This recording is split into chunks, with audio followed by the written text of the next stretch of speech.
Another wonderful edition of the Digital Dialogues brought to you by the Broadband India Forum in association with our events partner, Bharat Exhibitions. It is an immense privilege to have with us today an extremely experienced chief guest who will, I am sure, hold us all spellbound. I would also like to mention here that owing to very heavy rains overnight in the National Capital Region around Delhi, net connectivity in some areas may be an issue, resulting in some attendees either not being able to join or joining late. But we welcome each and every one of those who have been able to join us today. Before we proceed to the formal events, let me also announce that in our drive to promote accessibility in the digital communications world, we at Broadband India Forum had initially made our website completely accessible, benefiting persons with disabilities. We then introduced the next step forward with sign language interpreters for all webinars and events. And I suspect that we are among the very few around the globe that provide this facility.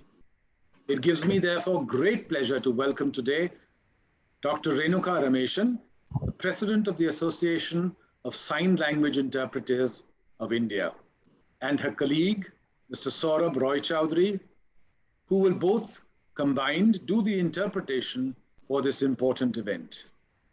Dr. Renuka Rameshan holds a PhD in social work and is a senior sign language interpreter and trainer with an experience of 20 years in the field. Currently, she is also an executive member of the ISLRTC, which is the Indian Sign Language Research and Training Center. Accompanying her is Mr. Saurabh Roy Chowdhury, who is a member of the Association of Sign Language Interpreters as well, and a freelance sign language interpreter. He has done his master's in Extension and Development Studies and is proficient in English, Hindi, Bangla, in the Indian Sign Language and the American Sign Language. And now to a few housekeeping announcements. There is a chat box and a question and answer box on the bottom of the screen. And in case any questions need answers, alternatively, you may raise your hand at the raise your hand button next to it to indicate, and the moderator will determine the opportunity to invite you to speak. Keeping your camera on is a matter of personal choice and convenience, except when speaking, when we recommend that it is always best to view the person speaking. However, in the event of a loss of bandwidth, my experience has been that switching off the camera helps. This event is being recorded, and a link will be shared with all the participants to revisit and share should you wish to. With these few announcements out of the way, it is a pleasure to hand over to the Vice President of Broadband India Forum, Mr. Ashwini Rana, for his opening remarks. Mr. Rana is a Director of Public Policy for India, South and Central Asia for Facebook, and has more than 2 decades of experience dealing with various policy and regulatory issues in the telecom and internet domain. He holds a master's degree in business law from NLSIU, Bangalore, in addition to an MPP, a PGDBA, and a BTech. He is also a fellow member of the IETE. He earlier served as the Chief Regulatory Officer for Operations at Bharti Airtel. My apologies for these little minor mistakes. Over to you, Ashwini. Thank you, Rajat. India is going through one of the most dramatic transformations. 1 in 2 Indians own a smartphone today. More than half the population has access to internet, and data costs are among us the lowest in the world. COVID-19 has further spurred this shift to digital, be it to stay connected with friends and family or give millions of businesses a way to connect with their customers. Digital has played a pivotal role in our lives in past 2 years.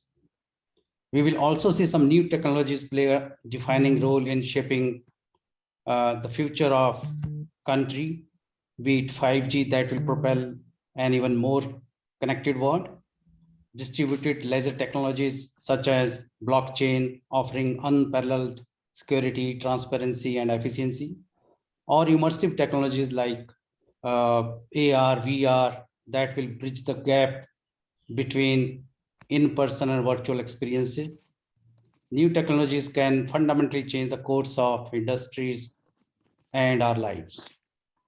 Imagining the next decade and the role of new technologies means thinking about the ways we can build tech capacity in India. It means improving our global competence in an interconnected and interdependent world. And no single company or organization can alone drive this agenda.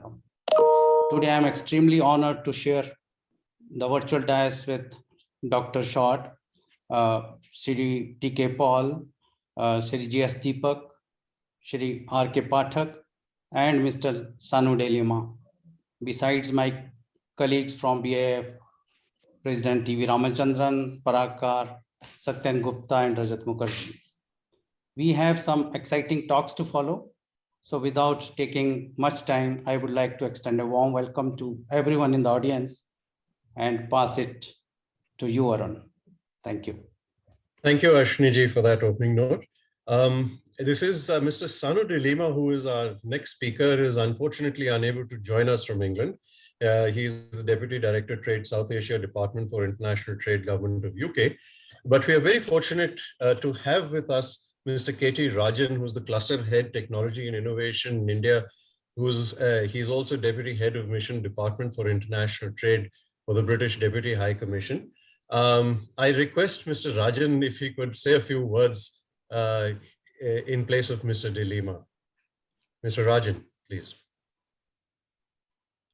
Thank you very much. I hope I'm audible. Yeah, sure. Yeah. Good morning, people from the UK, and good afternoon, people from India. It's my pleasure to talk to you today, to the doyens of the broadband revolution in India, and technically pretty impressive professionals in this particular domain. Both UK and India are key partners in technology. The UK-India Tech Partnership Agreement announced in 2018 is bring together the best minds working in tech to unlock its future potential and deliver high-skilled jobs and economic growth. The key aim is to catalyze innovation and technology, which will address India's current socio-economic priorities. India and the UK are at the forefront of revolution in digital telecoms, but with complementary strengths and needs. Both countries are looking to harness the full potential that will come from 5G, 6G, and beyond, and are at a similar stage in the development and understanding of the many potential use cases. We're looking at reducing the digital divide between urban and rural communities, with India having made massive progress in this at a fraction of cost of most countries, and also to establish the infrastructure that will both deliver reliable, sustainable, and secure information storage and dissemination. Both countries have world-leading technologies, with the UK's academic strength creating a pipeline of future solutions with the ability to analyze and address challenges and opportunities, and India having the proven ability to manufacture the full range of components required for digital telecoms systems at a scale and price that makes them extremely competitive within both domestic and global markets. In this context, UK and India collaboration on digital telecoms is a great force for good, including joint investments, research, innovation, and collaboration on policy and technical issues.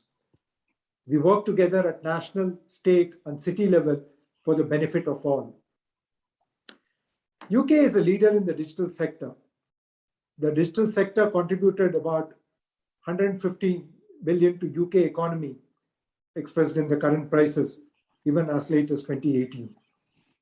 Digital trade services accounted for nearly 1/5 of all UK services exported in 2018, providing 1.6 million jobs in 2019.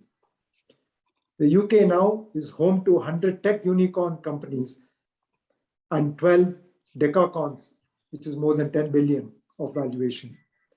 UK's tech has created more than £1 billion with the companies over that than any other European country, and comes third globally after US and China. India has been a home to many UK companies, especially in the telecom sector, to name a few: British Telecom, Vodafone, and others.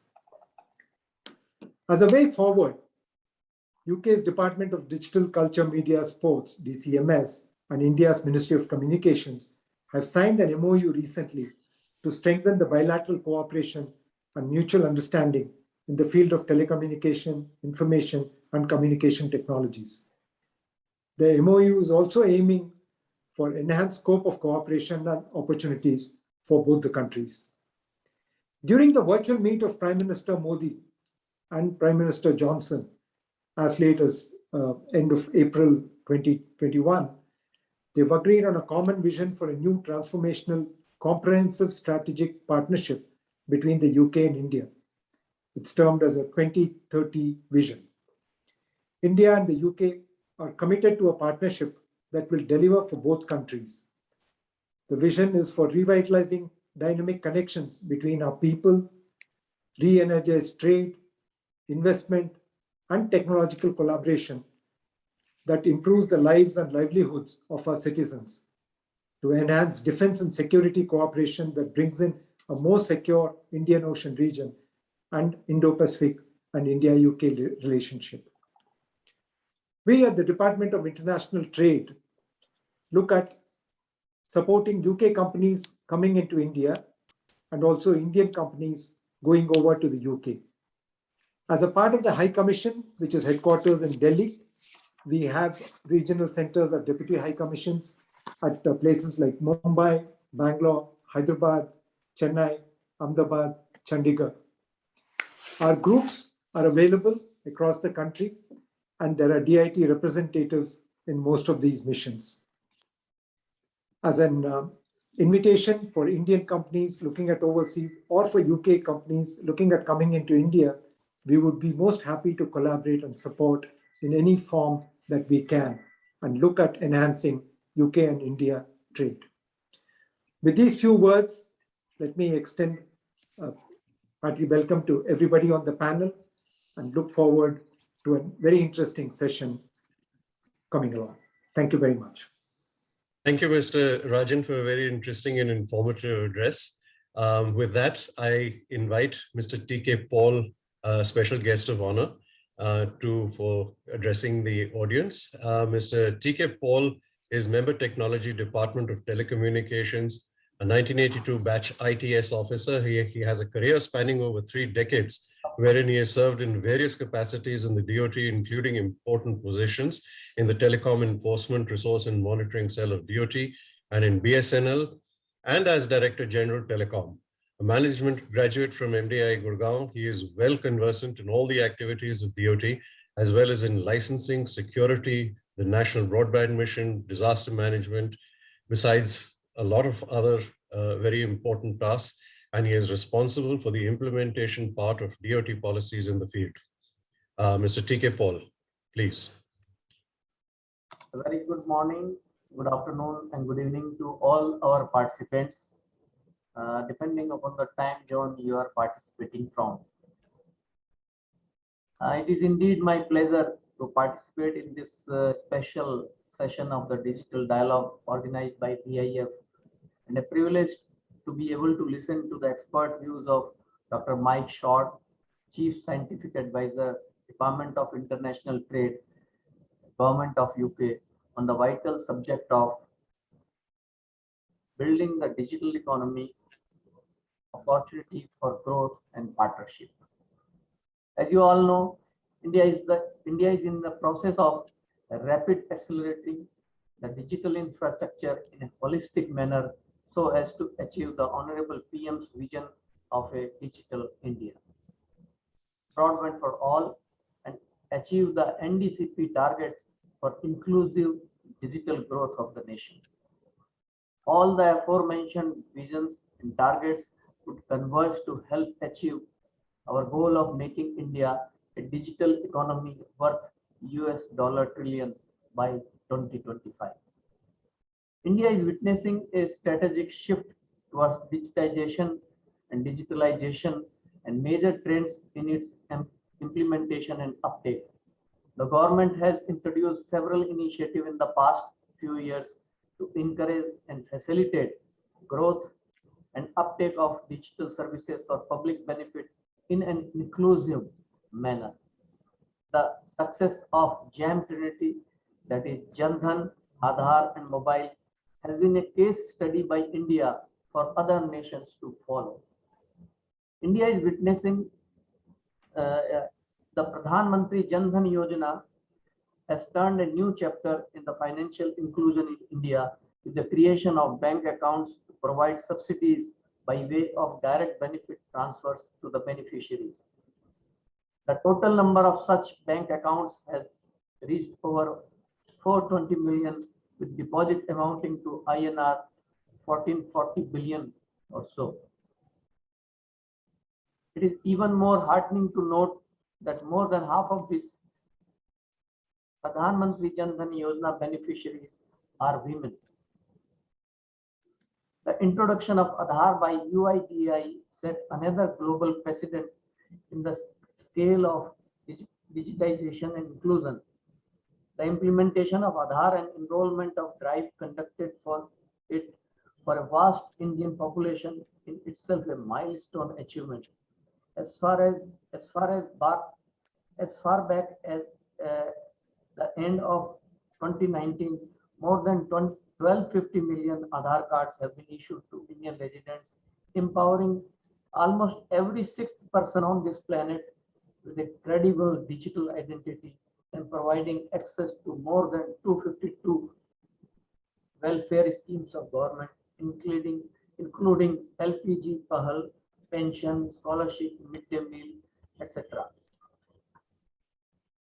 Adoption and use of fintech solutions has accelerated like never before with the introduction of UPI, and use of digital transactions have soared in India, accentuated greatly by pandemic and the subsequent lockdowns.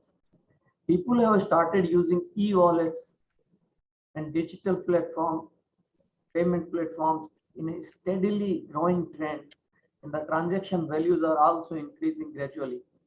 As per the latest data by Ernst Young, UPI-based digital transactions have increased by more than 110% in volume and 109% in value in just a year's time from June 2020 to June 2021. Mobile penetration and mobile broadband growth also has been very, very significant in the past 5 to 6 years, more than 6 years, especially with the introduction of 4G services. From a mere 108 million mobile broadband connection in the October 2015, we have reached a remarkable 760 million mobile broadband connections in April 2021. In fact, 84% of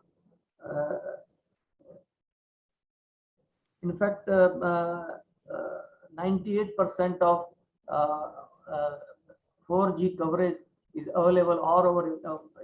98% of population is covered by 4G area, and more than 95% of villages are having the mobile coverage. The use of complementary technology for broadband penetration has also received an impetus from the government. The PM Wani scheme is a holistic step towards a large-scale deployment by Wi-Fi hotspot across the country to make available better quality of experience and reliable connectivity for users at affordable prices. This would also lead to business and employment opportunities for small local and village level entrepreneurs, while offering a wide scope for local manufacturing of telecom products and components, thereby boosting Atmanirbharta. Already 49,000 such APs have already in the field and are providing services. For manufacturing too, the DOT's PLI scheme of rupees 12,195 crore for local production of telecom equipment would provide a boost to the domestic manufacturing ecosystem while also strengthening our position in the global supply chain through export opportunities. On the other hand, digitalization of increasing leading conventional infrastructure definitions to change new forms like cloud and from 4G to 5G. Telecom companies are adopting new and emerging technologies like virtualization, software-defined networking, network function virtualization, IoT, AI, blockchain, etc. These are likely to play a significant role in automating the networks, and with the introduction of much awaited 5G technology will result in much faster internet speed. Various new applications and a huge number of machines to machine conversations. As per the Accenture, AI in itself has the potential to add up US dollar 957 billions or 15% of India's current gross value in 2035. The opportunity that the growth of digital revolution has afforded by way of providing access to the government, access to the livelihood, and critical access to the economic upliftment is without any peers. It has become a vital social necessity because India has vast deficiency in physical infrastructure, which it seeks to overcome through the rapid growth in digital infrastructure. The telecom and IT industries have reached a level of maturity here and have built capabilities for business, technology, R&D, innovations, and an appetite for startups. This clearly goes to show that the digital economy is here to create paradigm shifts. We in the Government of India are cognizant of this trend and keep that in mind while formulating the policy framework for the sector. The government is looking at a series of policy initiatives to propel India to this path of growth of digital infrastructure and digital economy as a whole. This involves having a fresh look at all issues, be it licensing or legislative framework, spectrum management, new technology and innovations, broadband infrastructure, ease of doing business, manufacturing, R&D, etc.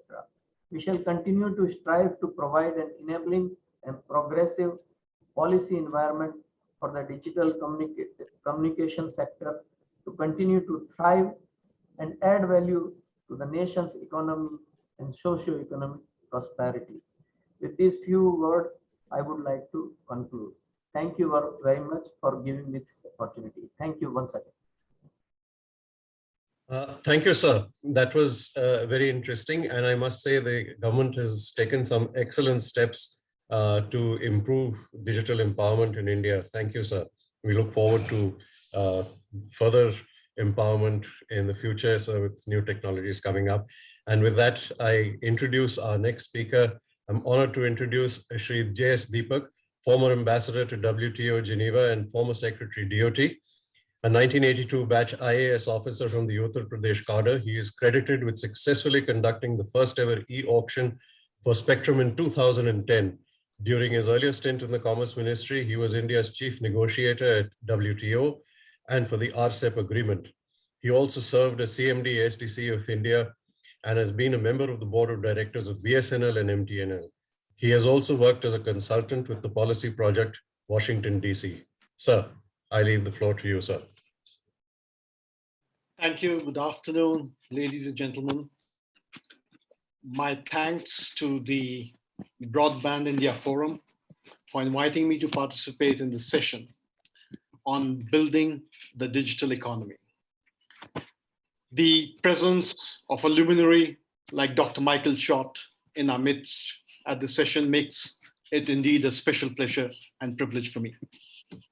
In my address today, I will speak on the subject from the Indian perspective.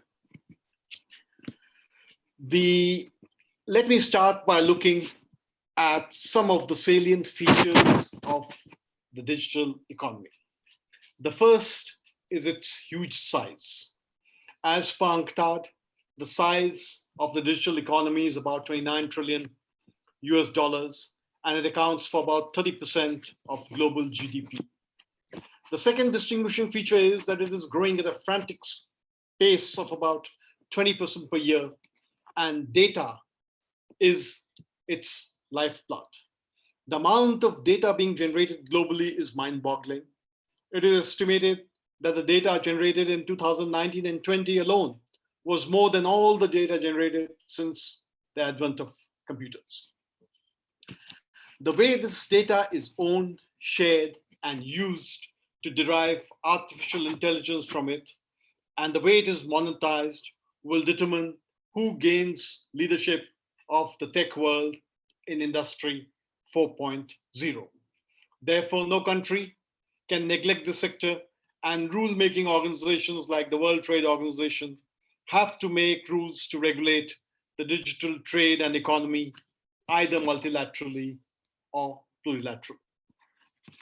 The third aspect of the digital economy is that digital markets are winner-take-all markets. Network effects and first-mover advantage contributes to creating digital monopolies who appropriate the value of data they collect and process. Today, 73% of market capitalization of the top 70 global platforms is in the US, 18% is in China, and 4% is in the European Union. India is a late starter in this area. The digital behemoths possess enormous advantages, and because of their size and scale, they have what I call a God's eye view of their domains. Google, Amazon, and Facebook have the advantage of understanding their consumers and markets by knowing what people are searching, buying, or posting. India, therefore, has to get its act together to protect its startups and retain space for its domestic companies. Today, I'll briefly look at the preparation required and three among a few possible pathways that we could use to leverage the digital economy for creating jobs and for growth. The first is through an appropriate policy related to ownership of non-personal data, which is not covered by privacy laws. Data may be the new oil, a valuable asset, but we scarcely treat it as such. The de facto rule of data ownership, which global platforms follow, is that he who collects the data becomes its owner. It therefore is imperative that the data governance framework, which determines how non-personal, public, private, and especially community data collected by private organizations will be owned, is put in place through a law. Unless this is done early, it'll be difficult to change the current paradigm of data ownership. Rules of data ownership have also to go hand in hand with mandatory data sharing requirements, because we cannot have people sitting on the data. And also we have to consider the benefit sharing opportunity depending on the level of processing of data. Again, if data processing is to lead to both increase in competitive efficiency and creation of jobs, there has also to be a policy of some kind of a localization of data infrastructure, even if it is for certain sectors, and implemented in a calibrated manner. This will help capture the value addition from data processing and extracting intelligence from it.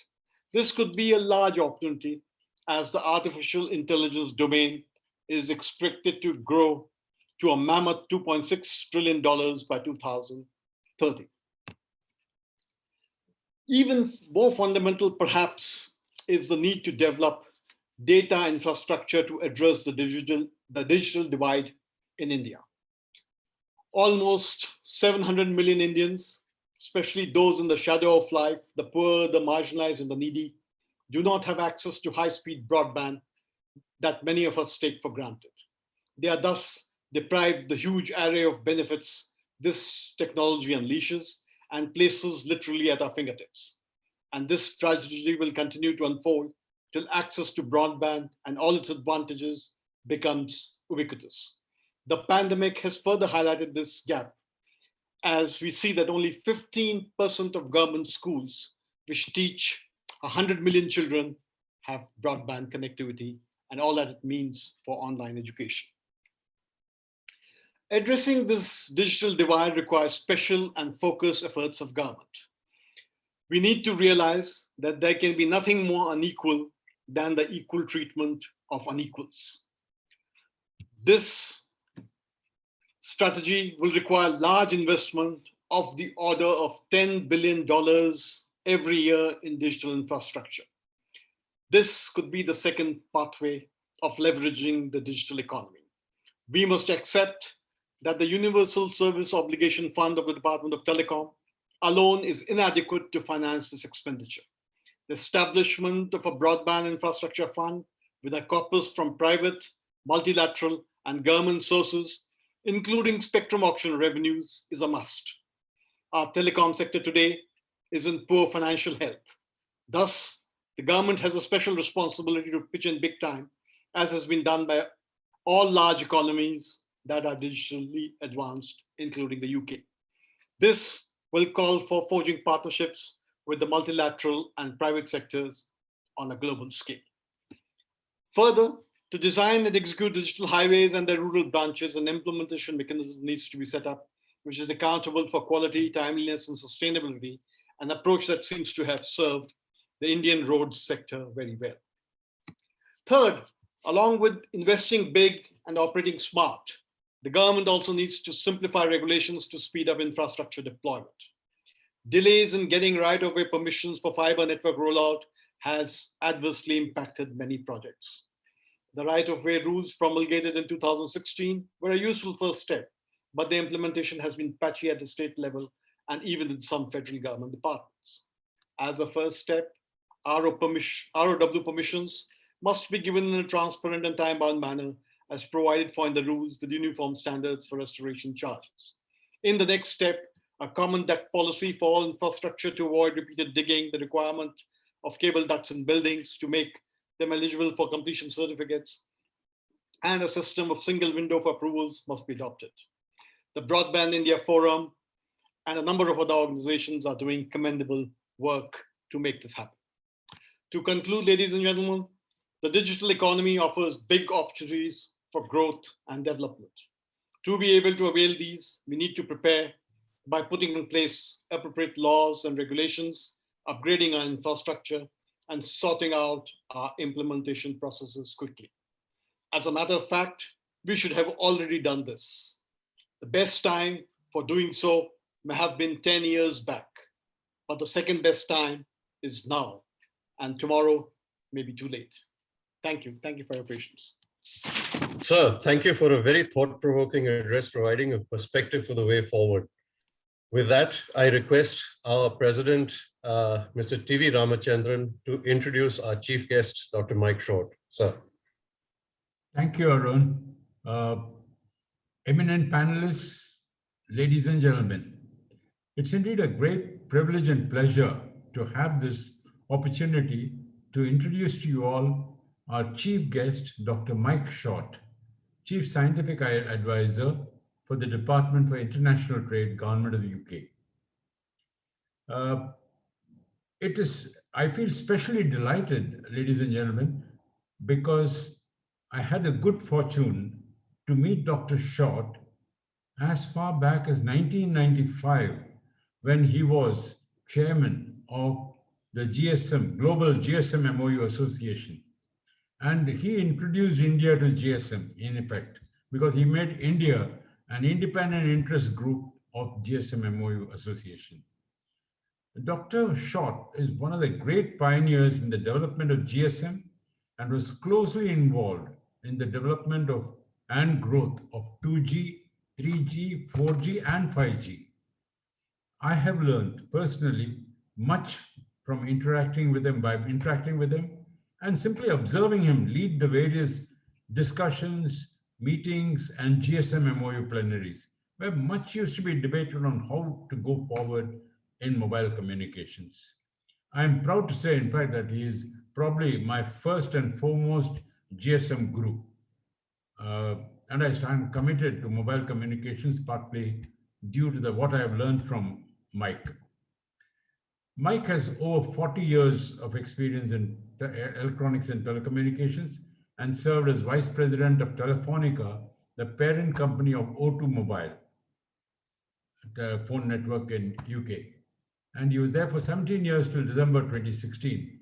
In this post, he managed the launch of 2G GSM, 3G mobile technologies in UK, and 4G and 5G research and development for Telefonica Europe completely. His career also includes the promotion of international technical standards in mobile technology. And like I said, he's a former chairman of Global GSM MOU Association and the UK Mobile Data Association. He had foreseen the importance of data years and years ago. And is president of the venerable 150-year-old Institution of Engineering and Technology, London. He was honored with the CBE in 2012 for his services to the mobile industry. Ladies and gentlemen, Dr. Short will be only addressing us for about 20 minutes. We could hear him for probably a few hours, but it's for only 20 minutes. And he has taken the great trouble of preparing a powerful 40-page deck on global mobile threat, which he is leaving behind with us for our study at leisure. That's being uploaded, ladies and gentlemen, in our website, I think within 24 hours. And we recommend all to visit our website, which is also accessibility training. But we believe in inclusivity. We have our interpreters here. The site is accessible to all the differently enabled groups. And we recommend that we read them.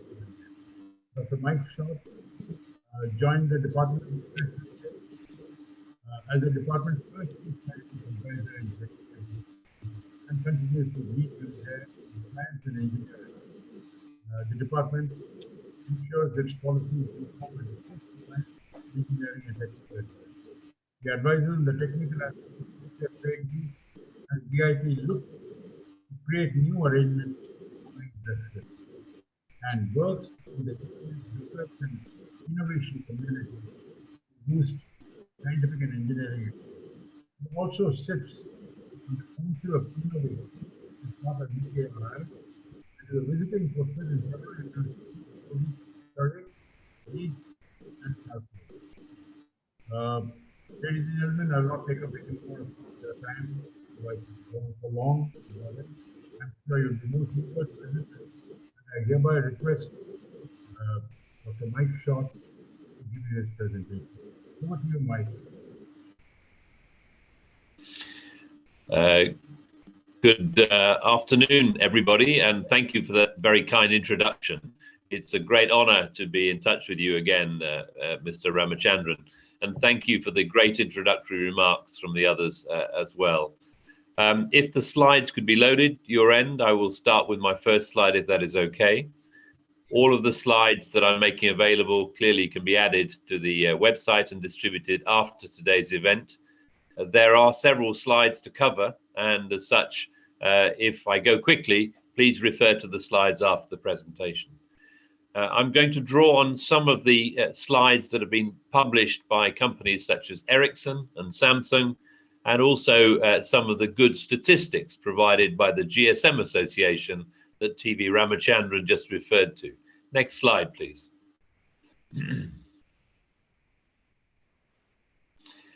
Clearly, this is the event we're talking about today, and it's my great honor to be with you. Clearly, building a digital economy has many challenges, but I'm going to draw on two of the greatest inventions of the last century, mobile cellular and the internet, and how, as they come together, they'll provide many more opportunities. Clearly, as the smartphone was introduced from 2007, the importance of Wi-Fi should be considered in the mix. Next slide, please. The GSM Association, I was president of 1995 to 1996, and then on its board for a further 7 years. Some of the 30 years of mobile were noted only last month when there was an announcement of 30 years since the very first public call was made on GSM networks in Finland on July the 1st, 1991.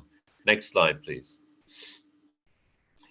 And GSM Association are very strong in terms of publishing statistics. So just some brief statistics by way of overview. There were around 5.2 billion customers using mobile at the end of 2020. and it's expected that will grow to something like 5.7 billion. If though we look at the number of phones in use, that's expected to be 8.1 billion, growing to 8.8 billion by the end of 2025. That's often because customers have more than one handset, sometimes one for work, sometimes one for personal use. The reality is that unique and multiple subscribers can be looked at differently. We can also see the influence of the internet, where mobile internet is expected to grow from 4 billion to 5 billion. And as we look forward, the share of 5G within this total is significantly going to increase. The GSM Association estimate is that it will be close to 1.8 billion, or 21% of the global total by the end of 2025. Others have higher forecasts, some have lower forecasts, but 1.8 billion is around 21%. What is not shown on this chart is that the share of data expected to be carried on mobile networks globally may well exceed 50% on 5G by 2026 or thereabouts. So it's the growth of data that is one of the key fuels for the 5G growth that I'm going to touch on later. Next slide, please. What we can also see is that from the 30 years of mobile, that the speed is increasing, and the industry cycles we need to look at are really beginning to reduce. So the swift arrival of the fifth wave, which includes digital networks such as mobile, the software, some of the new media, the streaming, we can see a really steep fifth wave of growth, not just in mobile, but in the digital wave, if you like.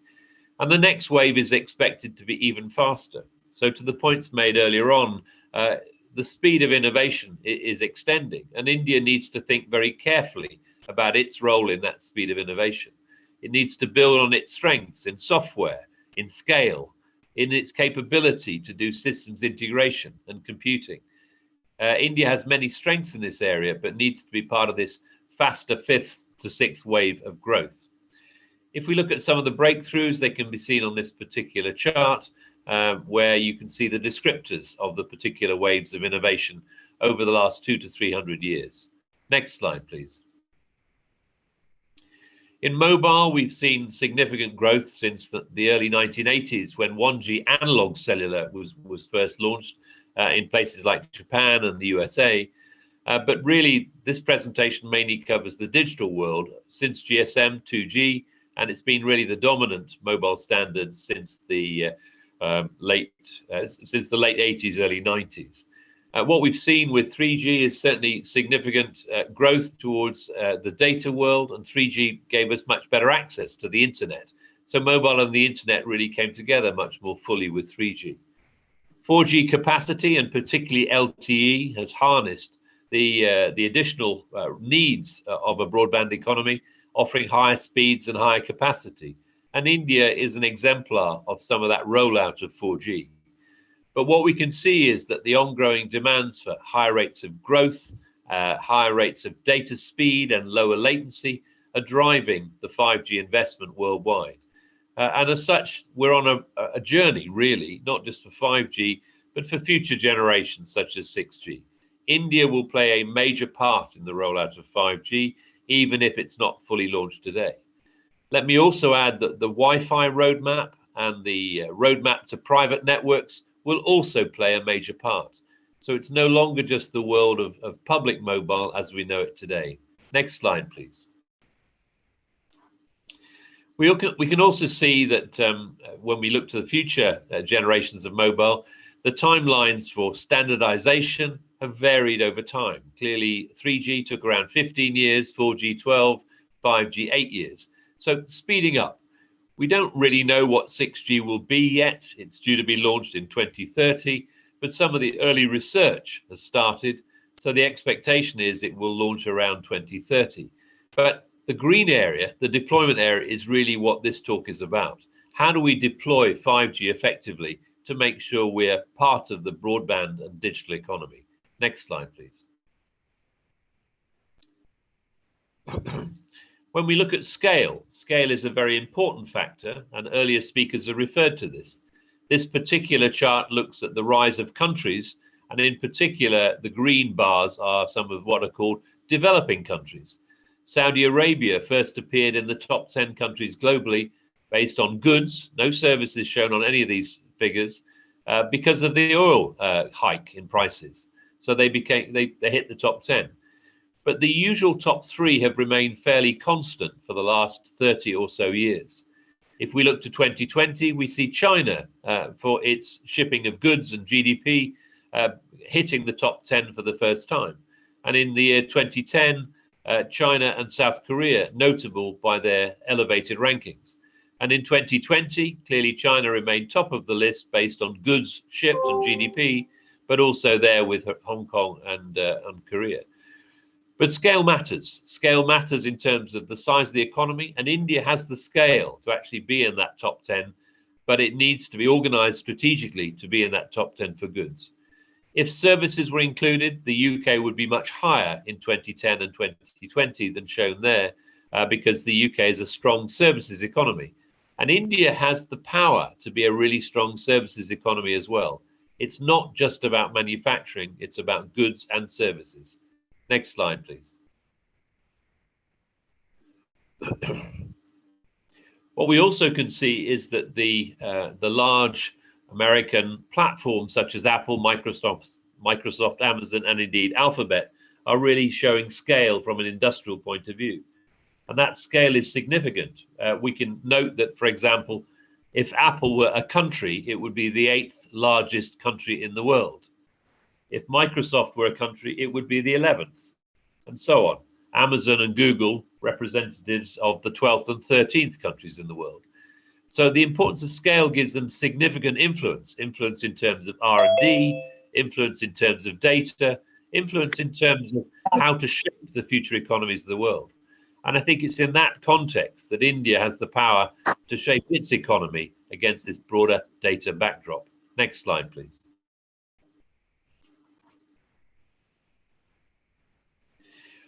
We also saw last month, June, that Strategy Analytics highlighted that 50% of the world now owns a smartphone. So this is remarkable progress from perhaps, if you take the first date of the iPhone in 2007, this is huge growth in terms of smartphone adoption. But it also says that 50% of the world still does not own a smartphone. And by implication, a large number of people do not have access to the internet. So one of the key things we all need to do is to think about how do we make sure that this digital divide does not extend too long. Next slide, please. And this particular slide is taken from Samsung Research. They're highlighting that some of the attractions of 5G are not just about more smartphones, but they're also highlighting that business use may really begin to pick up with 5G. This may be done with both public and private networks. Private networks could be very useful for a factory on 5G. Private networks could be very helpful in campus applications. But it's expected that the sectors or the business organizations will be an early adopter of 5G, particularly if we can help businesses with better automation in factories such as manufacturing, or better productivity in warehousing and logistics, perhaps even helping more fully with digital healthcare, both in the hospital, but also for personal health and wellness. Areas such as retail and smart cities are already generating inquiries for 5G for both productivity and services. Areas to do with not just the connectivity itself, but how can the data be processed more effectively, not just with AI, but for recommendations and suggestions. Ordering goods that may not be in the shop because they're in the warehouse, getting the right size and shape and color.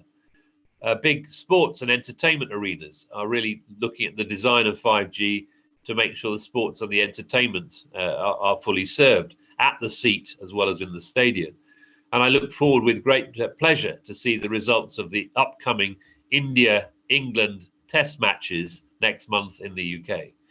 Smart cities and construction are clear examples of private networks already being constructed today. And we can see more interest in these areas as we go forward. So thinking clearly about the spectrum policy, I would add to Mr. Deepak's points earlier on, because actually the spectrum policy is key for the balance of public and private networks. It's also key for the sustainability of investment in 5G, which is vital to a country such as India as much as it is to my own. Next slide, please. When we look at the figures for 5G globally, we can see at the end of Q1 2021, around 341 million customers using 5G. Next slide, please. Whilst this is in 58 countries, we can note that China has really leapt to the fore in terms of its strategy and its 5G deployment. Taking the figures for the end of Q1, 83% of the customers were in China. You could say this is the strategy, you could say this is the spectrum policy, you could say this is the choice of devices. But China has taken a great leap forward with regard to 5G deployment. In fact, only last week they announced the figures for the end of June as being 495 million customers using 5G in China, and therefore there are over 500 million customers using 5G today in China today. Again, this acceleration of 5G is important to watch, but I'll show you some figures for other parts of the world later in terms of forecasts. Next slide, please.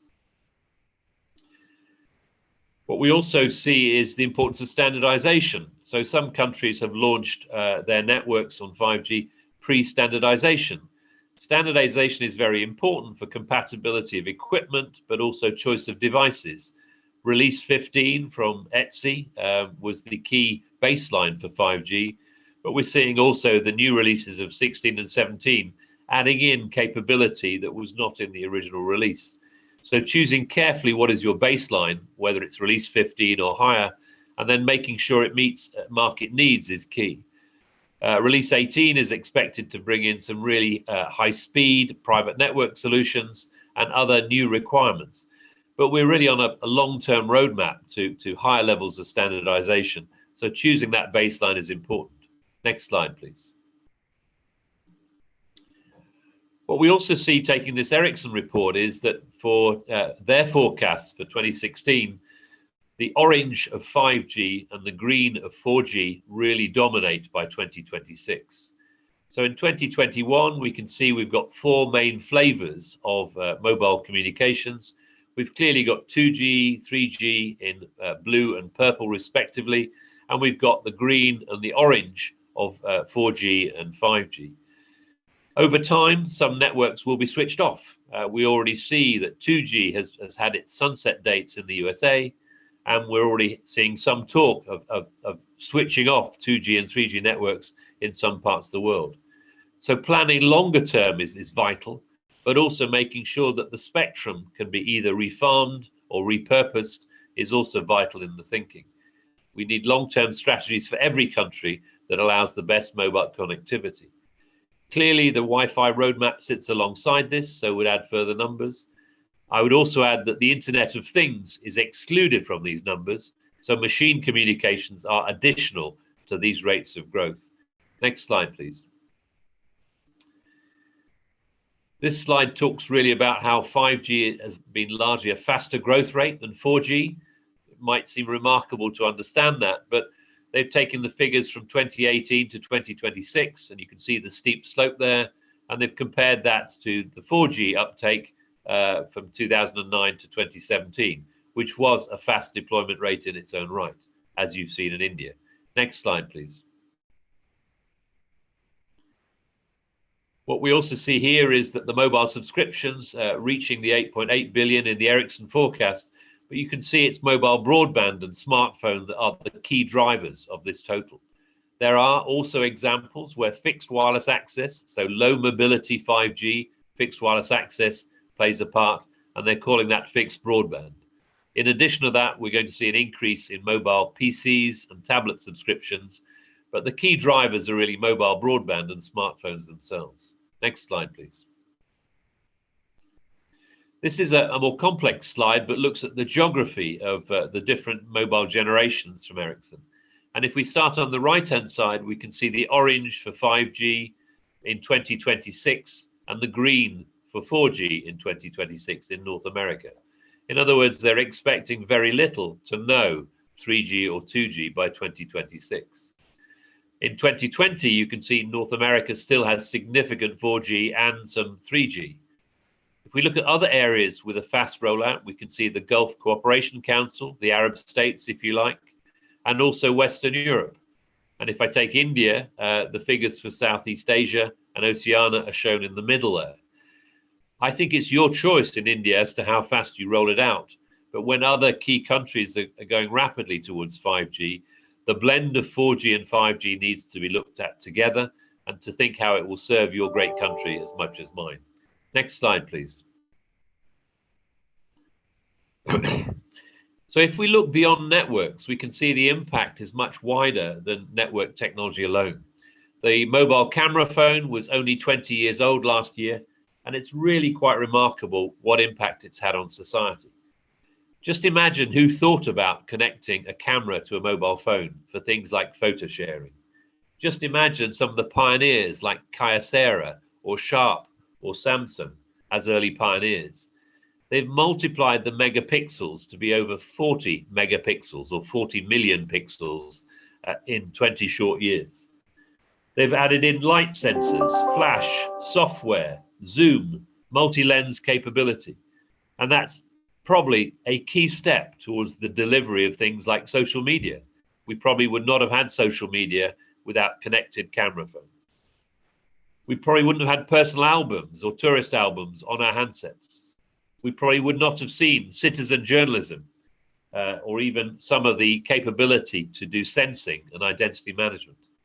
The camera phone is a key capability that has arisen alongside mobile networks. Next slide, please. And when we look to the world of social media, we can see this busy chart, which shows 16 of the top 50 world's social media influencers. If you look left to right, you can see the age, if you like. The older people are the boomers on the left and Gen Z on the right. What's also interesting is that all of these 16 have more than 260 million followers. 260 million followers. I should also add that 13 of the 16 listed are based in the USA, and most of these come from the world of music or sport. I would be very interested to know who are the leading Indian social media influencers and how they would rank on this table. Next slide, please. If we take the world of messaging, we've seen huge growth over many years. Clearly, we've come a long way since the world of smoke signals and carrier pigeons, or even messages in a bottle. The world of telegrams and telegraphy have really given us telephony and data messaging in ways we never imagined. The concept of texting really started in the 1990s with GSM and often called SMS, short message service, but that rapidly was overtaken by mobile email as mobile and the internet could connect to each other, and also mobile internet services. So we see the importance of instant messaging today. But at its peak, the world of texting or SMS as an industry globally was bigger than the world of Hollywood, bigger than the market of Hollywood alone. And what we can see now is mobile internet and streaming services really delivering all sorts of very powerful content. So the digital divide is very important, not just for connectivity, but also for social exchange and community, education and health, messages that can be transferred for all sorts of purposes. A really powerful contribution from the mobile and internet industries. Next slide, please. What we can also see is that mobile money transfer, as briefly referred to earlier on, is also vital. What originally started as a UK experiment many years ago was trialed in some parts of Africa, but has been most widely adopted initially in Kenya under the umbrella of Safaricom's M-Pesa scheme. And I'm very proud to see it now being extended into many markets globally. It's not the case that every country has a bank in every town. It's not the case that money transfers securely, but through mobile there are means of doing that. And it's a key opener for the world of mobile commerce. Next slide, please. The GSM Association reported recently that there were 1.2 billion mobile money accounts globally, with around 300 million active every month, handling around 41.4 billion transactions and around $767 billion worth of value in 2020. This particular report is available online. It highlights three key areas as leading the way. Certainly sub-Saharan Africa, including Kenya and other southern African states. South Asia and East Asia lead the way in this area. And there are lots of lessons that can be taken from every country and their case studies in this report. What's important, though, is, as I say, it's a major step towards mobile commerce. Next slide, please.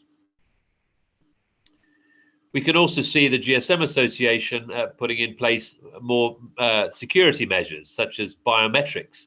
This initiative is about biometrics that uses things like fingerprint technology and iPrint technology.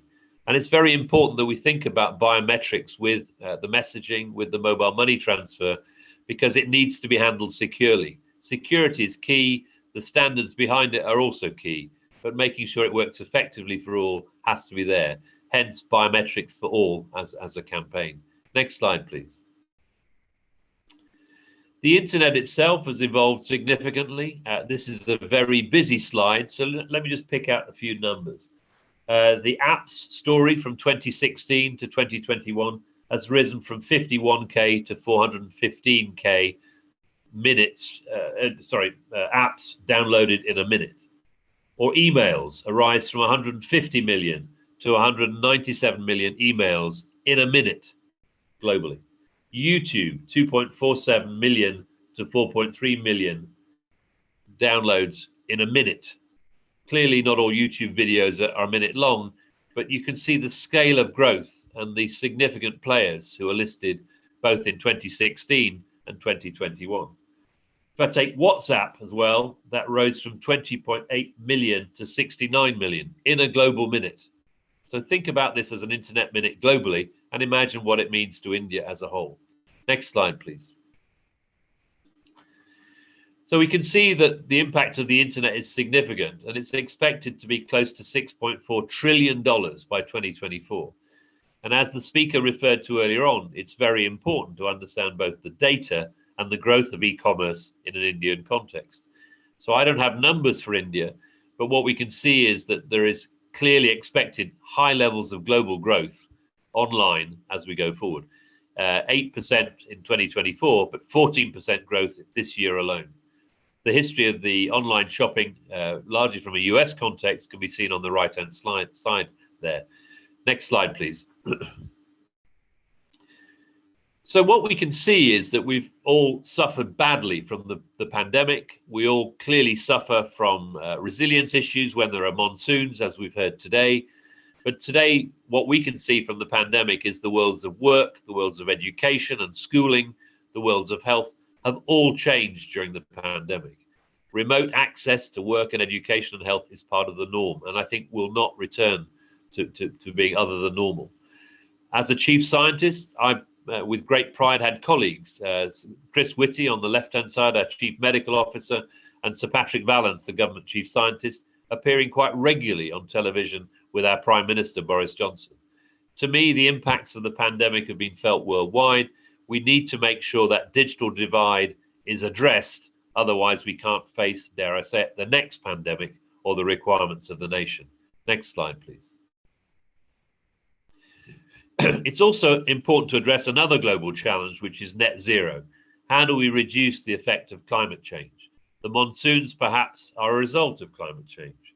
If they're getting worse, perhaps that's evidence of it further. But the GSM Association have published this mobile net zero report, which gives very clear case studies as to how to make networks more resilient, both by connections, but also by the work they do in supporting the energy industry. The support of renewable fuels, maybe the sharing of networks in some cases, maybe the ability to think about a race to zero pledge. This to me is a very important part of our work. We cannot ignore global challenges such as climate change. Next slide, please. We also need to understand the social responsibility and the UN Sustainable Development Goals aiming for 2030. It's important to progress on all of them, and mobile happens to be a sector that touches all 17 of the UN Sustainable Development Goals. The GSM Association has been dealing with this for the last 6 years, and in fact gave a major platform to it at Mobile World Congress in 2017. But every year they report on how is the mobile industry progressing worldwide against the UN Sustainable Development Goals. And this report gives you a lot more detail than I can give today. But what you can see on the right-hand side of this slide is strong progress towards those UN Sustainable Development Goals from a mobile point of view. Reporting publicly is a key challenge in this area. Next slide, please. So some of the 5G activities we've had in the UK, I'd like to just quickly summarize and suggest that between the UK and India, we have a lot of room for cooperation, a lot of room for exchange of knowledge. Just because the UK is early with 5G doesn't mean we can't learn from each other, because we think we can learn from a lot of Indian companies in the same way as maybe lessons can be learned from the UK. This summarizes 38 trials, of which 6 are now complete, that we've run over the last 3 years or so. We did these trials particularly with government backing because government knew that it was very important to get 5G right for the economy and for the nation. They knew it was very important to actually help raise understanding of 5G as part of that process. So having trials and test beds has really helped to do the knowledge exchange, but also create innovation and new solutions where 5G can be tested to the full. Next slide, please, and I'll pick out a few examples. So, for example, in Worcestershire, in the Middle England, we looked at a factory environment with companies like Worcester Bosch and Mazak, and we looked at how could data be collected in a factory to make it more productive. Next slide, please. We also had a trial with the Ford Motor Company and Vodafone and other partners to really look at the automation of the supply chain for Ford Motor Company. And this involves some of their suppliers and some of their collaboration partners shown there. There's more details on the website shown. Next slide, please.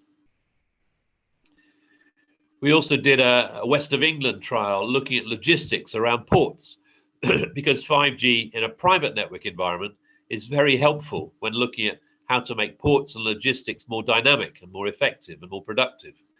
You can see the partners on this slide, and there's more available on a website I'm going to give you in a minute. Next slide, please.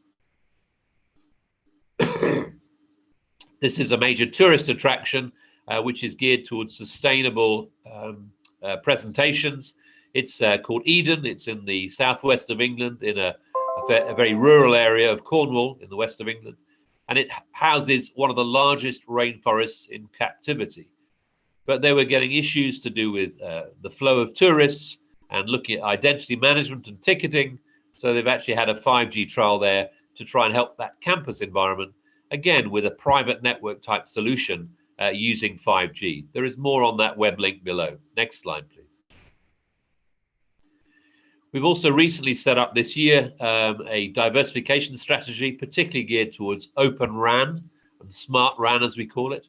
We've called this project Sonic, S-O-N-I-C, and we've offered something like £1 million initial backing to do some testing and collaboration with Open RAN vendors.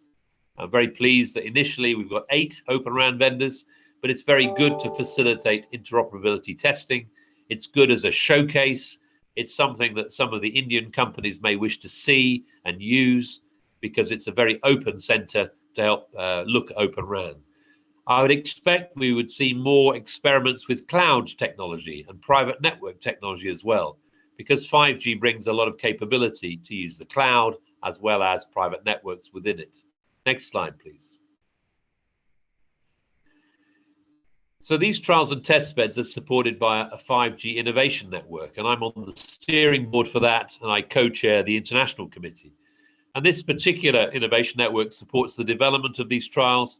Again, I think there would be a good case for the Broadband India Forum and the UK 5G Innovation Network to work together more closely, because we could share knowledge in this area about some of the trials and test beds we've already had. Next slide, please.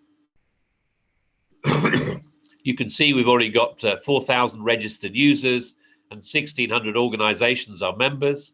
This includes the availability of fortnightly newsletters and a lot of online activity on the website uk5g.org. For some of the students on the call, please feel free to use uk5g.org as a reference source. We have active working groups looking at areas as diverse as local enterprise and SMEs for innovation, manufacturing, connected places or cities, creative industries, test beds and trials, security, international, the one I co-chair, and climate environment. All of these are drawing on the knowledge that can be shared across this innovation network. Next slide, please.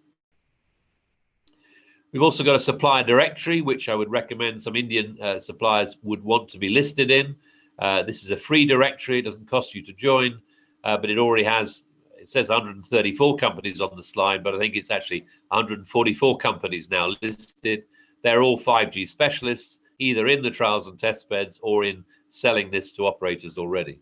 The website below is worth looking at. Next slide, please.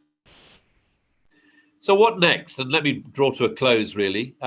Demand is the key factor which affects 5G. Investment will only occur if there is sustainable demand. But even if the demand is there, there are several key things worth looking at, which could be talks on their own beyond this particular talk. To me, we're moving into a world of a system of systems where the networks interplay between the different generations, 2G, 3G, 4G, 5G, plus Wi-Fi, and indeed satellite. So we're moving into a world of systems where a strategy is needed that harnesses these systems together. The notion of separating wireline and wireless no longer works. Quite simply, we see fixed wireless access on 5G as really offering an alternative. So it's a system of systems world. We can also see huge growth in the Internet of Things and connected machines, where the machines are the main user, sensing more and more of our environment, helping us with net zero, helping us with metering, helping us with smart cities. That could be a talk all on its own, all around the Internet of Things. And I know my sister organization, the IET in India, have had some major IoT events in India. AI and machine learning are absolutely vital as a tool for communications. AI and machine learning are used already in the applications area for provisioning. They're used in customer care and customer services, but actually they will be used in billing and network planning and network management more and more. So it's a key capability that goes hand in hand with this system of systems. We also need to draw more on open source innovation and open interfaces, whether it's Open RAN or other areas. So that whole area of openness really requires some thinking. Thinking in terms of, yes, it provides opportunities for new suppliers, but also opportunities to address resilience and security in different ways. And that takes me to cybersecurity. Cybersecurity and resilience need to go hand in hand. As the attack vector becomes much bigger, different parts of the network become more visible, we need to really address cybersecurity to make sure that we don't undermine the capability of these networks or to lose the power of e-commerce and online shopping as that grows. We'd expect infrastructure resilience and net zero to be two key challenges, not just for government, but for the investors concerned. Without that resilience and attention to energy and net zero, then networks will go backwards. We would expect that to blend in both public networks and virtual private networks. We'd expect that to include investment in Wi-Fi. Wi-Fi has to play a part. Spectrum policy has to blend public and private together as well.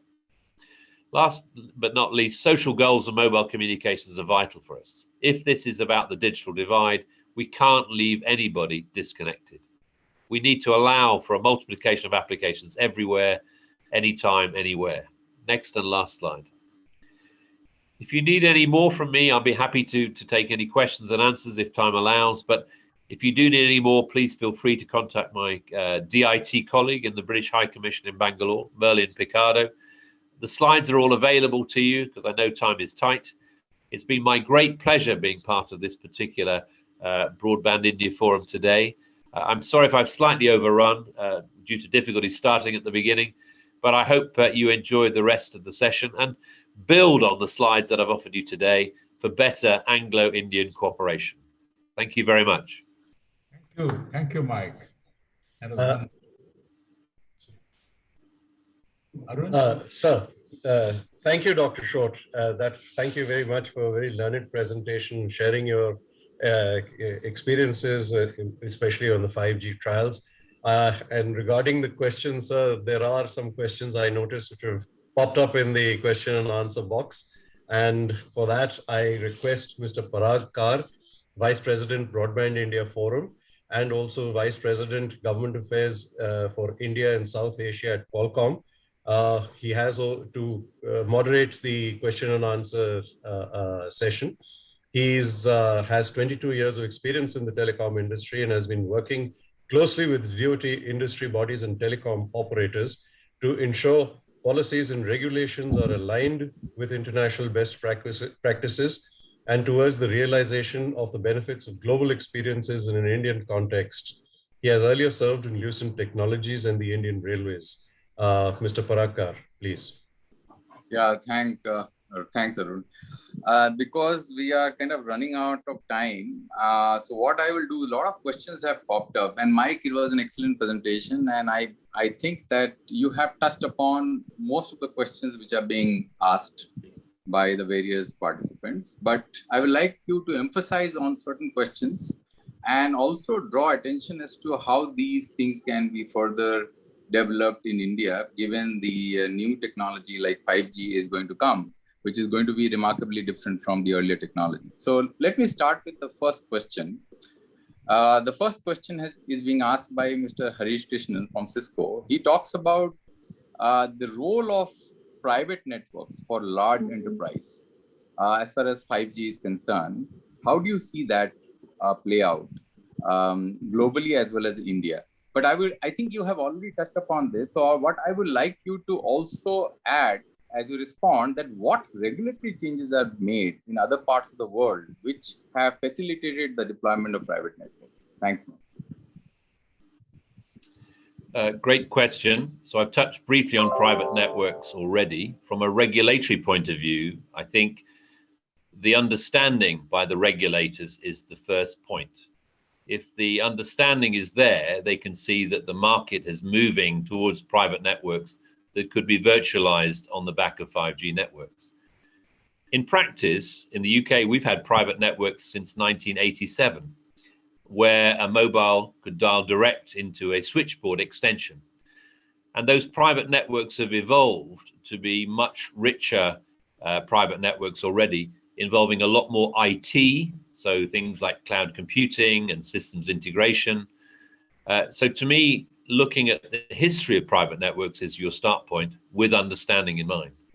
But then I think there are some key questions about spectrum. Obviously, Wi-Fi, the Broadband India Forum has recently published a great report on Wi-Fi, and that's a key element to this. It could be that Wi-Fi leads the way with private networks in India. It could be that the spectrum for Wi-Fi needs to be addressed first. But I think what needs to happen is to make sure that there is enough spectrum made available for 5G so that 5G has a chance to offer a role alongside Wi-Fi in the private network space. So three things. I'd look at the understanding and private network history and roadmap so far. Secondly, I'd look at some of the issues around the Wi-Fi roadmap. And thirdly, I'd look at the spectrum policy within 5G to make sure private customers can be encouraged to adopt 5G. Thank you, Mike. Great. The next question is posed by Mr. Jitendra from Qualcomm. He talks about the views on open source and open interface technologies for future role of 5G in India, which I think you have already touched upon. But I would like to expand the question to basically include certain specific issues with open source. What do you think is going to happen as we move forward with open source on interworkability across the various players who participate in this technology? As earlier, the networks were being tested by a single vendor end-to-end, and you are responsible for delivering the service end-to-end. But with open interface coming in, who is going to be responsible for that? So let me start by saying open source is here and now and exists today. We wouldn't have such powerful app stores such as the Apple App Store or the Google Play Android-based app store were there not lots of open source activities in innovation of apps. But I think for open source to be effective in networks, I think we need to make sure that the trust is there. And some of the issues that exist right now are that the trust is not strong enough because the interoperability and testing is not always trusted. So I think the key thing to build is experience in that interoperability testing. ETSI, the European Telecom Standards Institute, is doing work in that area, such as plugfests. The Open RAN Alliance, working with the TIP Forum, is doing some good work in that area. But I think it needs to go further. And the trust will probably only be confirmed in the operators' minds, perhaps also in governments' minds, when we see case studies that write it up, that actually describe how the interoperability has been fully tested and certified, but write it up in a case study way where you can see the scale gives you the reliability you need. I'm also conscious that there are some companies that, such as Qualcomm, that put a lot of time into R&D. So it doesn't stop companies investing in R&D that may come either from an open source direction or deep from their labs. So I still think there's a strong case for well-established technical standards that companies like Qualcomm contribute towards. But whatever happens, open RAN, open standards, they're both on the rise. So we need to acknowledge that they offer choice, but they need to be tested. Yeah, thanks, Mike. The third question is posed by Mr. Gaurav and Mr. Krishnan from Huge and Intelsat. So the question is regarding the role of satellite communication and its integration with 5G. How do you see the role of satellite communication and its integration with 5G, especially of sharing spectrum bands, which are currently being already used by satellite or by terrestrial companies? How do you see that those players will end up sharing those spectrum bands, especially the millimeter wave bands and other spectrum bands which are closely contested? So the first part of the question has to relate to the market, and already mobile, cellular and satellite work together in areas like roaming. And I think roaming will grow, particularly where satellite offers access to remote areas, mountains, the sea, for example. But the roaming market will grow. Secondly, satellite already offers backhaul services in some countries, and that's very helpful, having satellite backhaul. The third major market, though, I think would really arise with integrated devices, and we don't really see many integrated handsets or smartphones with satellite today. So I think for the market to really grow, we need more integrated devices. That could be for connected cars or connected ships. It needn't necessarily be for the consumer first, but we will need to see more connected devices, which are both cellular and satellite relevant in the same device. To take the spectrum point, one of the challenges is that spectrum is often allocated on a national basis for cellular mobile, whereas on a satellite basis, it's allocated on an international basis for satellite. And therefore, the two spectrum policies need to be better aligned for me to fully answer the question. I think we are going to see, because of limited capital available to mobile and to satellite operators, we are going to see a new level of cooperation which discusses any interference that may occur between cellular and satellite spectrum. And I think some of that will be done within the ITU, and some of that will be done in large countries such as the USA or India. The process needs more debate, but there is a lack of investment capital available for the mobile operators and the satellite operators. The spectrum policy has to be resolved to allow better sharing of spectrum. Great, Mike. Thank you.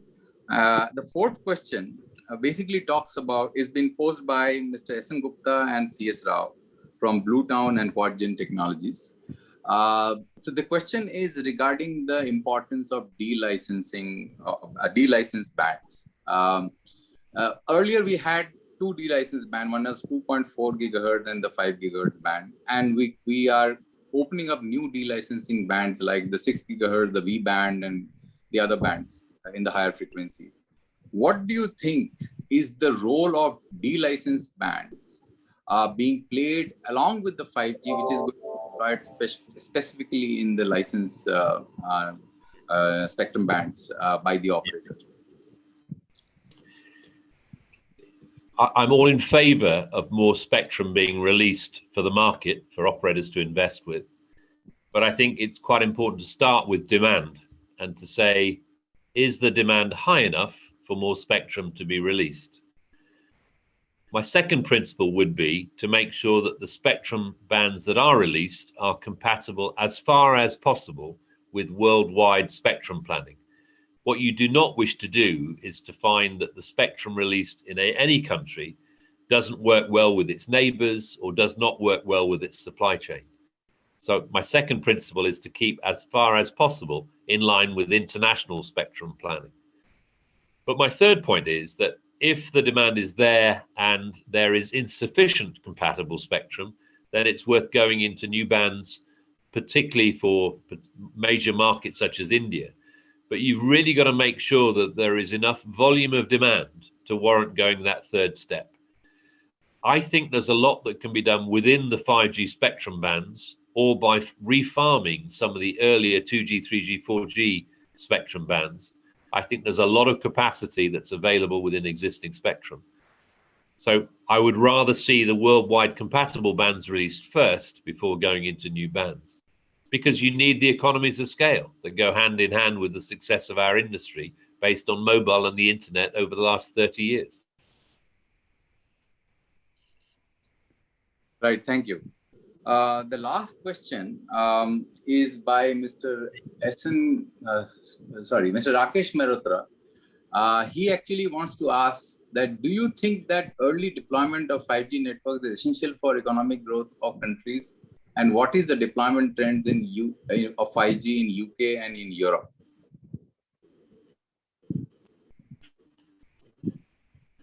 So I think basically 5G brings more capacity, capability, and content. Capacity to serve more customers, particularly in Internet of Things. Capability, higher speeds, lower latency. Content, access to many, many more services. I think 5G is critical for any country's strategy, but the timing will differ based on demand and the income level of that country. I think getting the timing right for India is a critical decision point, but also needs to be weighed up against the other choices available, because 5G is an alternative and an advanced alternative to 3G and 4G. It's also quite important that you have a longer term vision towards what could be 6G in 2030. So I think for advanced nations, 5G is very critical. I would suggest to India it should also be critical, because the demand is showing huge signs of growth, but you do need sustainable networks, plural, sustainable networks, and many services. So allocating 5G in the right way is a critical decision point for India itself. Thank you, Mike. And the last question which I would like to ask is that, what do you think, Mike, and what is your experience given the worldwide deployment which you are closely seeing? Killer application which is getting monetized by the service providers, because the difficulty is that if 5G is going to be just higher speeds, a kind of a me to service as compared to 4G, then the excitement and the drive from the operators won't be there significantly unless they are able to deploy some services which can give them more and monetization. So what are those services which you are seeing, and what will be applicable for India? So I don't think there is one single killer application, which is what I think you're referring to. I think the additional capacity is definitely needed in many markets, particularly in your cities. But I would suggest to you that it's the capability that opens up new private networks, that gives better access to internet-based services. I would suggest to you cloud computing strategies are as important as the 5G private networks themselves. I'd suggest to you that some of those business needs, as opposed to consumer needs, need particular attention. And you may recall the slide which had 9 boxes on it, 9 different sectors. I would look to those 9 as being the leading sectors for business adoption. Clearly, it's a world that has to fit 5G with Wi-Fi and with satellite, but I think the business adoption is the better start point. And very happy to share more experiences between the UK and India on that, should you wish. Yeah. Thank you, Mike. I don't have any more questions, but I will, since I don't know whether we have any more time left, but if we have, I would invite other panelists if they have any other comments to make on the questions that have been posed. Parag, I think we're running behind schedule. We are running behind schedule. Okay. So I don't have any more questions, so I will pass on to. Thank you. So thank you, Paragji, for moderating that session extremely well. Thank you, Dr. Short, once again for answering the questions posed. I now have the privilege to introduce Shri R.K. Pathak for the closing remarks.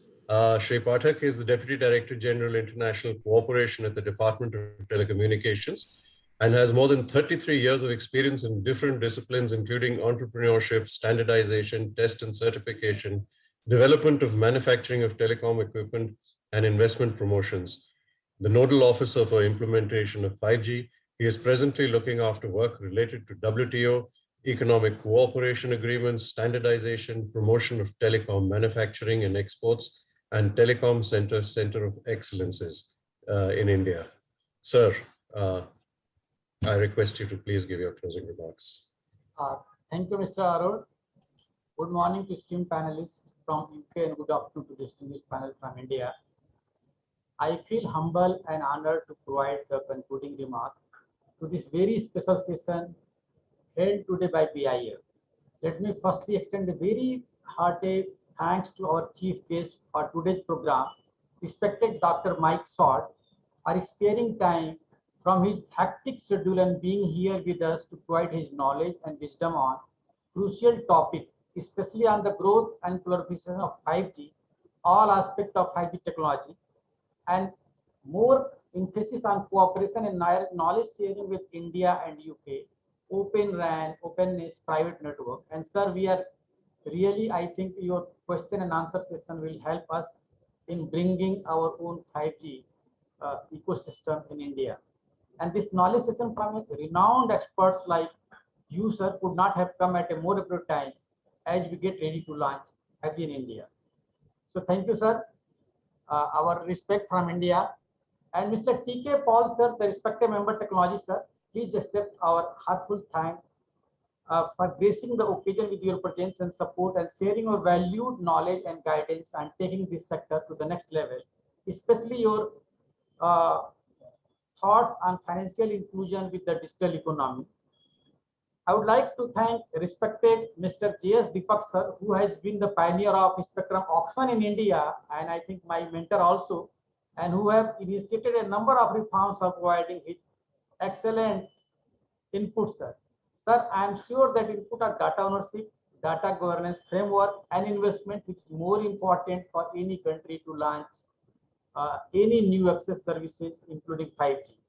And access to broadband can help in improving our readiness for adoption, optimal use of new technology. Sir, DoT is working on making available infrastructure through various missions, including broadband mission, BharatNet, and a number of new initiatives on startup promotion. For the first time, we are also doing startup promotion from DoT. The excellent presentation made by Dr. Short highlights the importance of mobility, and especially 5G for economy like ours, focusing on different applications and use cases. And at the last, I think we are still saying that there is no a killer application. But definitely, sir, I think we have to work together on the 5G journey. As far as DoT is concerned, we have made several initiatives for making India ready for 5G. Like we have identified the spectrum which is required for the 5G, incentivizing 5G startups.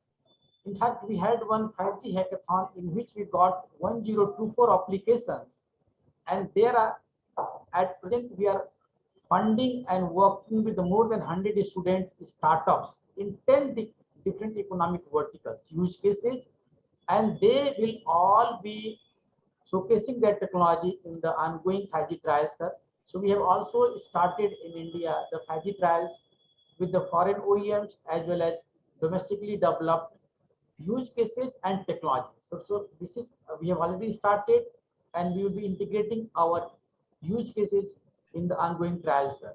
We have also set up for the first time indigenous test bed in the 8 leading institutions, and that's a test bed in which we can any startups, MSME can test from the system level, subsystem level. So that is not the black box, but completely white box.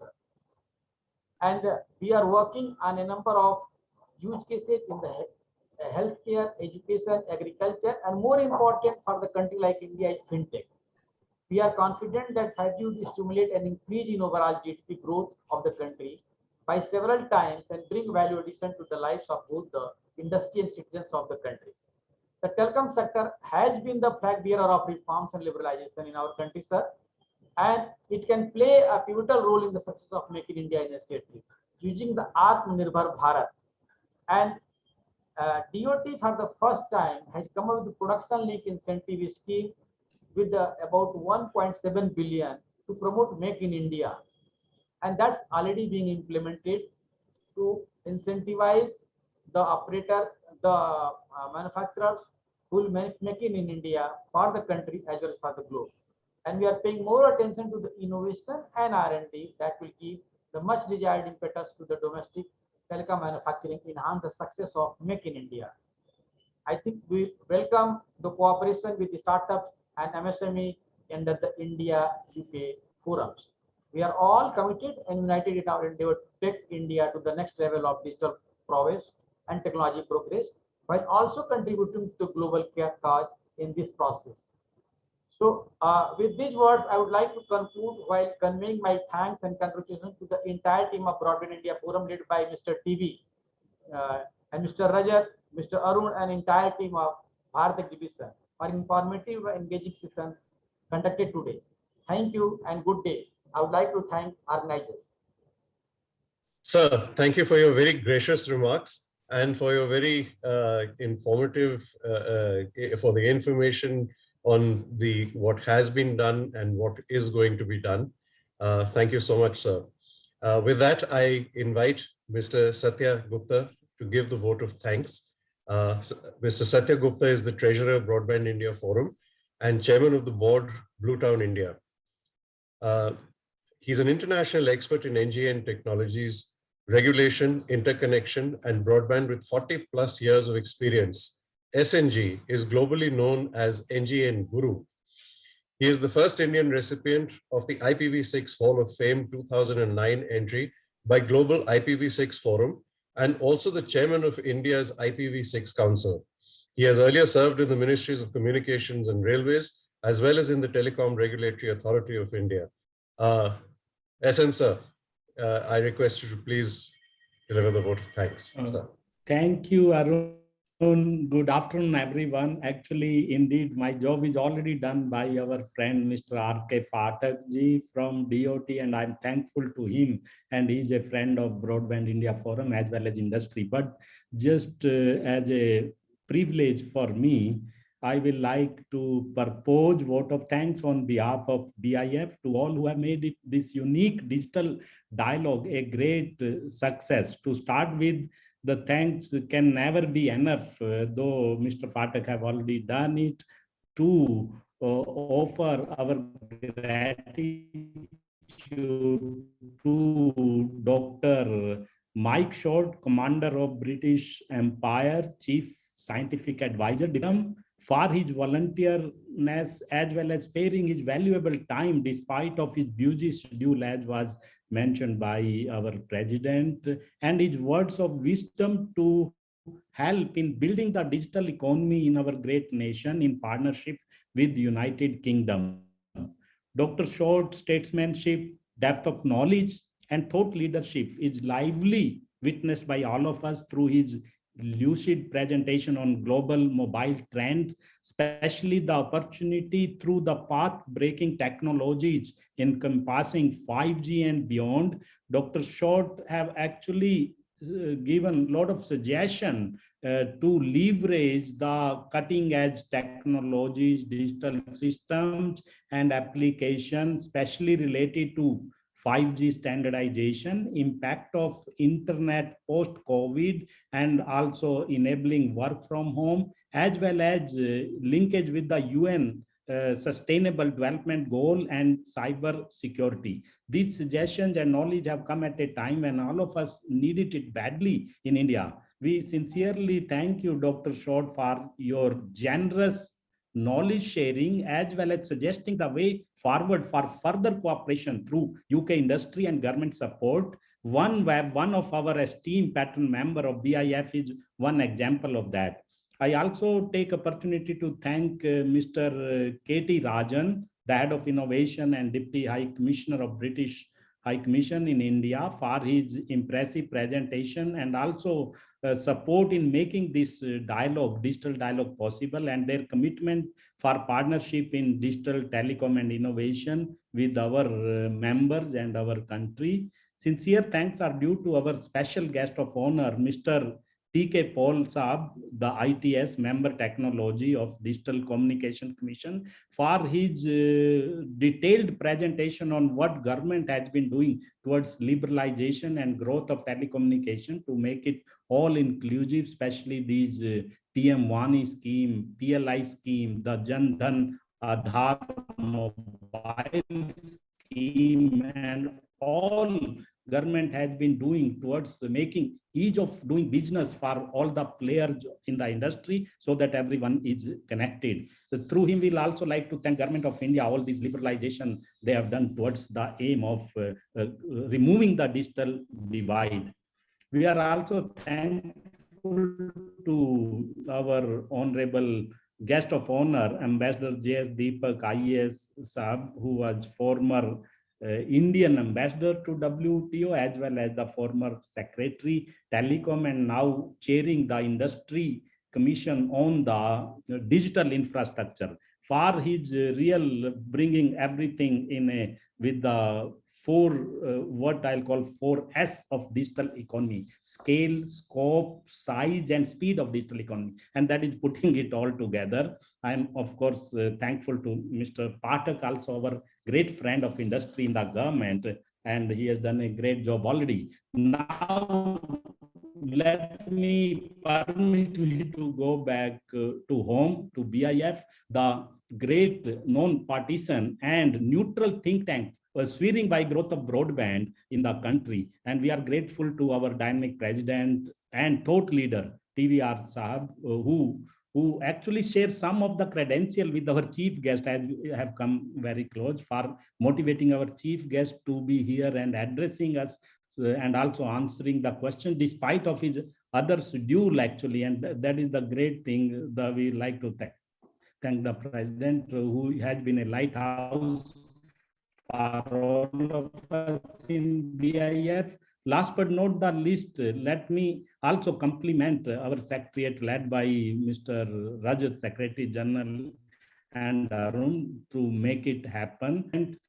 And despite of the connectivity issue in Delhi and rest of India, to make this dialogue a success and also through your interaction. I'll also like to thank from my personal behalf our president as well as our vice president Ashwini Ranaji and Prakar for their thought-provoking words and also providing me this opportunity which I like to present this vote of thanks. So thanks a lot again to all of you. Thank you.